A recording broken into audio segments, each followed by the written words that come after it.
Hey guys, check this out. This is the Frisco Philly Steak sandwich from Hardee's. Let's go all in.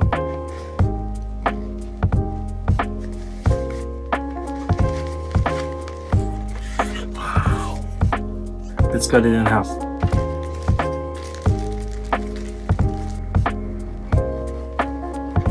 Wow. Check this out. So it has that signature charred grilled burger patty of Hardee's, and it's topped with Philly cheesesteak. Has some peppers, onions, mayonnaise. Let's give it a try.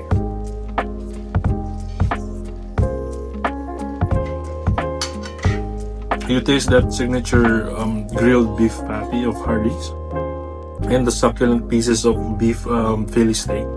Only thing is there's no cheese. I didn't add any cheese on it. But you have options to add your favorite toppings on it. So you can add cheese also. This is one of the best Philly cheesesteaks I've tried so far.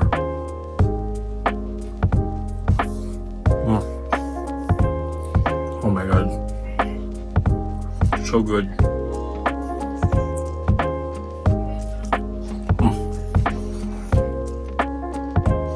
That's it for today. See you in the next one. Bye.